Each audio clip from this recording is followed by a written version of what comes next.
जैसा कि आपको सामने दिखाई दे रहा है church of North India Kota.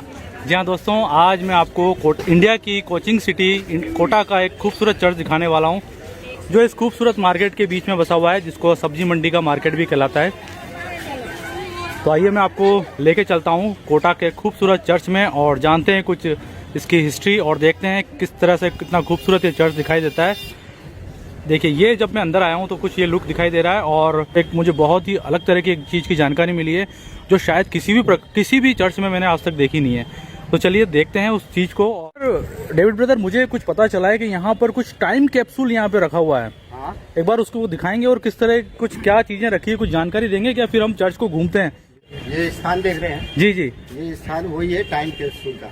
जी हाँ, यहाँ लिखा हुआ भी देखिए। यहाँ अभी लेटेस्ट समय 2018 में इसका 125 सालाना जुबली मनाई गई थी। अच्छा, तो चर्च बना हुआ कब का है? ये लगभग 130 साल पुराना, 1895 के आसपास का ना? 1895 के आसपास, 1900 अंतिम दशक में ऑनर जी के द्वारा इसकी स्थापना की गई थी। वो यहाँ से जो कोटा के एक महाराज थे, उन्होंने जमीन यहाँ पे दी थी ना चर्च बनाने के लिए। ये टाइम कैप्सूल में ब्रदर है क्या चीज? मुझे बड़ी जिज्ञासा है। पुरानी चीजें हैं, जैसे पुरानी बाइबल है, पुराने कोई पात्र हैं, पुरानी कोई स्मरणीय चीज जो लगभग 125 साल पहले के हैं ना। पुरानी फोटोज हैं जो हमारे पुराने इतिहास को दर्शाती हैं कि हम लोग कैसे निकल के और कैसे हम आ गए बड़े हैं। तो देखिए दोस्तों, ये है टाइम कैप्सूल की जगह और इसके नीचे यहाँ पर कुछ चीजें ऐसी यादगार के रूप में रखी गई हैं। और लास्ट इसको खोला गया था 2018 में और अगली बार खोला जाएगा 2043 में, 43 में। तो ये एक बड़ी अनोखी चीज है, जो चर्च से जुड़ी हुई चीजें, यहाँ की फोटो, पात्र, बाइबल वगैरह इस जगह पर यहाँ पे सुरक्षित रखे गए हैं और टाइम कैप्सूल के रूप में इसको अगले 20-25 साल बाद इसको खोला जाएगा। तो दोस्तों आइए मैं आपको चर्च के दोनों तरफ एक बार किस तरह का यहाँ पर हॉल वगैरह बनाए गए हैं वो मैं दिखा देता हूँ और फिर हम अंदर चलते हैं और देखते हैं इस खूबसूरत चर्च को। जैसा कि अब आपको मैं चर्च के दूसरी तरफ लेके आया हूँ, यहाँ पर एक बड़ा सा स्टेज बना हुआ है जहाँ पर प्रोग्राम वगैरह आयोजित किए जाते हैं। तो इस जगह को स्टेज के रूप में काम में लिया जाता है। साथ ही यहाँ पास में एक हॉल बना हुआ है, तो जिसमें कुछ फंक्शन वगैरह के लिए तैयारी वगैरह करनी होती है तो इस जगह की जाती है। और मैं साथ ही आपको यहाँ से एक लुक दिखाता हूँ जो बहुत ही खूबसूरत दिखाई दे रहा है। पत्थर का बना हुआ चर्च है, जो हमारे राजस्थान की वैसे ही पहचान है, पत्थर के बने बड़े खूबसूरत से चर्च होते हैं। और साथ ही जो ये गुलाबी पत्थर है, आप देख सकते हैं कितना खूबसूरत दिखाई दे रहा है। आइए, ब्रदर लोगों ने यहाँ पर इस हॉल को भी खोल लिया है, तो देखते हैं इसको भी। तो ये अपना संडे स्कूल, बहुत बड़ा हॉल है, ये बहुत ही बड़ा हॉल है। देखिए, तो देखिए दोस्तों, ये यहाँ पर संडे स्कूल के लिए भी यहाँ पर इसको एज इस्तेमाल किया जाता है। देखिए, इस तरफ चेयर वगैरह रखी हुई है और साथ ही चर्च में कुछ प्रोग्राम वगैरह होते हैं तो अब भी इस जगह को यूज में लिया जाता है। इस तरफ क्या किचन वगैरह है क्या? ये गेस्ट रूम वगैरह भी है। देखिए, अगर चर्च के काम से कोई यहाँ पर आता है और रुकता है तो यहाँ पर गेस्ट रूम वगैरह भी बनाए गए हैं। ये गेस्ट रूम वगैरह भी है। देखिए, अंदर किचन है। तो ये लकड़ी वगैरह रखी है, तो क्या यहाँ पर ये स्टोर बनाएंगे अब? तो मतलब अगर अपने चर्च में कुछ प्रोग्राम वगैरह होते हैं तो खाना भी यहाँ बन जाता है ना।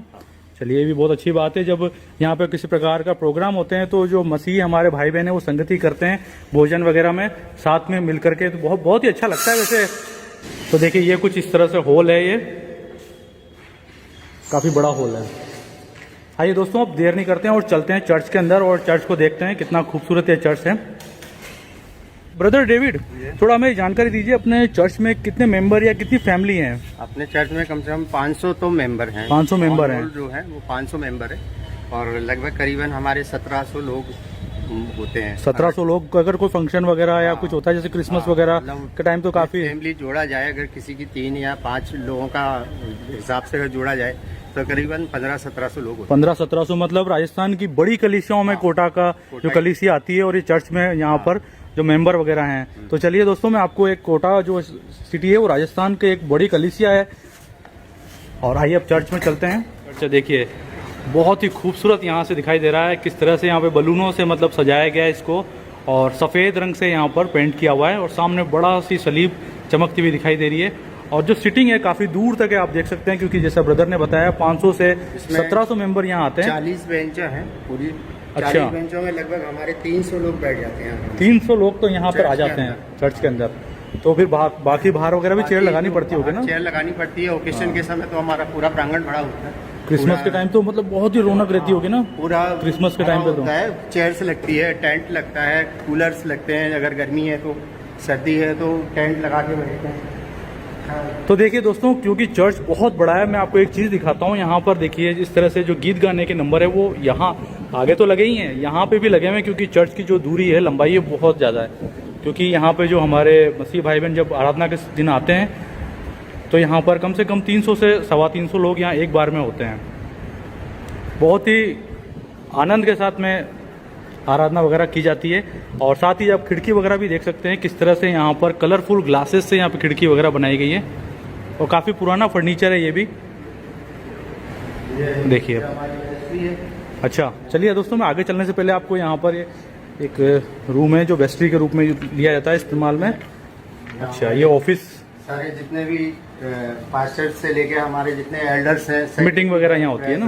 हाँ, ये पास्टर्स की लिस्ट है, जब से शुरुआत से जो पास्टर यहाँ आए हुए, और वहाँ से लेके जो 1 नंबर से लेके 23 नंबर तो देखिए दोस्तों, यहाँ पर पहला नाम लिखा है रेवरेंड मकबूल मसीह, जो 1906 से 1907 तक यहाँ पर अपनी सेवाएं दी थी, और इस तरह से नाम लिखे हुए हैं। और जो लास्ट नाम लिखा हुआ है यहाँ पर रेवरेंड अमित कुमार श्रेष्ठ का लिखा हुआ है। यहाँ 24 नंबर पे जो नाम आएगा वो, हाँ, क्योंकि 2019 ये लास्ट लिखा हुआ है, अभी अपडेटेड नहीं है ये। तो इधर रेवरेंड जो है अभी रंजन बेहरा साहब का नाम आएगा, रेवरेंड रंजन बेहरा, जो इस समय अपनी प्रभु की सेवाएं कर रहे हैं, जो अभी प्रेजेंट आई, तो जो अभी कलीसिया को संभाल रहे हैं वो रेवरेंड रंजन बेहरा।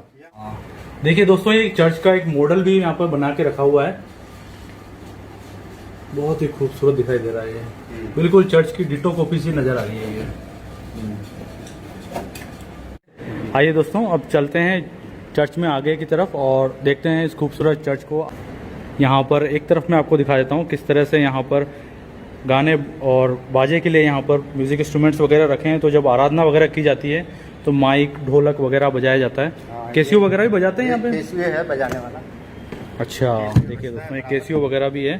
कैसियो कौन बजाता है अपने यहाँ पर? हमारे यहाँ है ना, म्यूजिशियन है, लड़का है ना। हाँ, और ये हमारा कैसियो है। दूसरा ये हमारा ये म्यूजिक सिस्टम का सेटअप है पूरा, ये सेटअप है, ये देख लो। और ये वो जगह है जहाँ हम अशाए रबानी वगैरह लेते हैं ना, ये वही जगह है ना? जगह है, यहाँ घूमने टिक के लोग अच्छा पानी लेते हैं। ये पास्टर्स का आवाज़ करने का पुलपिट है।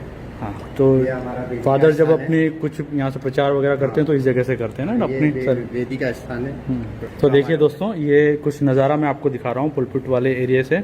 और यहाँ पे एक सलीब के नीचे ही यहाँ पर एक बाइबल रखी है, काफ़ी पुरानी बाइबल है ये भी। और ये एक बड़ी सारी सलीब है जिसको पास में गुलदस्ते वगैरह लगाए गए हैं। देखिए, ये कुछ नज़ारा है। बड़े बड़े खूबसूरत से झूमर भी यहाँ पे लगे हुए हैं। और साथ ही दोस्तों, यहाँ पर जो आप देख सकते हैं इस तरह से ये बपतिस्मा देने के लिए ये बनाया गया है ना, ये छोटे बच्चों को बपतिस्मा वगैरह देते हैं यहाँ से। देखिए, और ये पत्थर का बना हुआ है, काफ़ी पुराना है। देखिए, काफ़ी पुराना है। हाँ, तो ब्रदर, ये टेबल वगैरह कब काम में ली जाती है? जैसे टेबल यहाँ लगी हुई है तो क्या, जब शादी होती है, हाँ जी, और दूल्हा दुल्हन की जो साइन कराए जाते हैं। अच्छा, है ना। तो देखिए दोस्तों, अगर जो क्रिश्चियन मैरिज को नहीं जानते तो मैं आपको बताता हूँ। जब क्रिश्चियन मैरिज होती है तो दूल्हा दुल्हन के सर्टिफिकेट पे साइन कराए जाते हैं ना, तो साइन कराए जाते हैं, तो वो इस जगह पे बैठा के कराए जाते हैं। कुर्सियों पे दूल्हा दुल्हन होते हैं, वहाँ हमारे पास्टर्स होते हैं। अच्छा, पास्टर साहब यहाँ बैठते हैं, दूल्हा दुल्हन यहाँ बैठते हैं। कभी डबल शादी हो जाती है तो डबल बैठाना पड़ता है, तो इस तरह से लगा हुआ है। अच्छा, एक ही दिन में अगर 2 बार 2 जनों की कपल की शादी है तो यहाँ बैठाया। अभी 15 तारीख को हुई ना शादी। अच्छा, 2 शादी, तो 2 कपल थे मतलब, है ना? 2 कपल थे। अगर आप इस चर्च से रिलेटेड कोई जानकारी रखते हैं तो कमेंट सेक्शन में ज़रूर लिखिएगा, ताकि मेरे साथ में बाकी हम सब लोगों को इसकी जानकारी मिल सके। और अगर आप दोस्तों चाहते हैं आपके मसीह भाई बहन भी इसी तरह की वीडियो देखें तो उन तक जरूर शेयर कीजिएगा। हाँ ब्रदर। और विशेष बात मैं बताऊं कि ये चर्च की जो सारी व्यवस्था है वो मेन तो हमारी पास्टेट है, जो पास्टेट देखती है। तो पास्टेट में अभी जो भी निर्णय लिए जाते हैं, हाँ, उस निर्णय के अनुसार सारे काम चलते हैं। हैं। उसके बाद हमारे महिलाओं का नंबर आता है, महिलाएं भी अपना योगदान देती हैं। उसके बाद हमारे यूथ का नंबर आता है, यूथ भी अपना योगदान देता है। संडे स्कूल है, जो संडे स्कूल में अभी कितने बच्चे होंगे अपने? हमारे संडे स्कूल में करीबन 50 बच्चे हैं। बहुत आशीष दी है, देखिए प्रभु ने यहाँ पे आशीष दी है। कम से कम ब्रदर बता रहे हैं 50 संडे स्कूल में बच्चे हैं, बहुत बड़ी बात है।